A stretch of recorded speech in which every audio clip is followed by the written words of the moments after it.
Alright everyone, this is the first time for me doing this live. I'm Hannah Steenbock, German author, dreamer, and well, I want to show you and read to you my short story Prince Elsen's Ride. It's a spin-off from my series, the Cloudlands Saga, and I had great fun looking at Elsen as a teenager. In the saga, he is the king of the Western Kingdom. And yes, I really hope you'll enjoy this. I'll try to keep the chat in sight. But seriously, I'm going to focus on my text, and I will read the first part today. So here we go. Prince Elsen's Ride. Come on, Elsen! Move it! Prince Elsen ran down the stairs and cursed when the laces of one of his boots became undone. He stopped, hungered down, and his backpack slipped around to slam into his arm. Dragon's breath, he muttered, knowing he was already late. Elsen! Gerrik yelled from the yard where he waited with his dragon. Elsen tied the bootlace hastily, ran down into the yard and stumbled to a halt next to the large dragon Gerrik rode. Good morning, he said, nodding his head to the dragon before looking up at his friend. Gerrik stretched out a hand. Come on up so we can go. Fingin is hungry. That explained why Gerrik was so testy, Elsen thought very privately. He took the proffered hand and quickly settled down behind his friend, strapping himself into place with the safety straps. I'm ready, he said a few heartbeats later. Fingin crouched and jumped off, wings beating hard to gain altitude. Elsen's stomach lurched, but the excitement of going on an overnight trip with Gerrik made it easy to ignore the queasiness. The dragon tilted in a curve, and Elsen was treated to an aerial view of the palace. His excitement grew. Where are we going? He shouted against the wind. Gerrik turned to look at him. Our favorite place. Let us surprise you. Elsen made a face, and Gerrik laughed. There was no way to get any more details out of Gerrik when he was in that mood. And Elsen assumed maybe it was Gerrik's way of getting revenge for him being so late. But it wasn't his fault that his mother had fussed about him and the outing, insisting on packing another blanket and more food just as he was headed out of the door.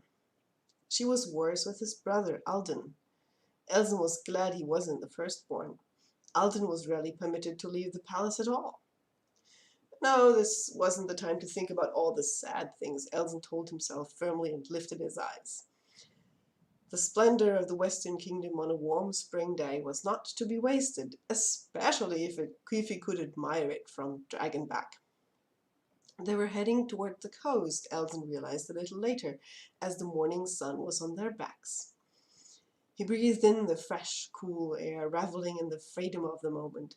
He could feel the strong body of Fingin underneath him. He trusted the dragon with his life, had done so ever since Fingin had hatched and become Gerrik's bondmate. He ran one hand over the smooth scales next to his thighs, admiring how sleek they felt and how they glowed in the morning light. He yearned for his own dragon, but of course that was impossible, since he was a member of the royal family and second in line to the throne.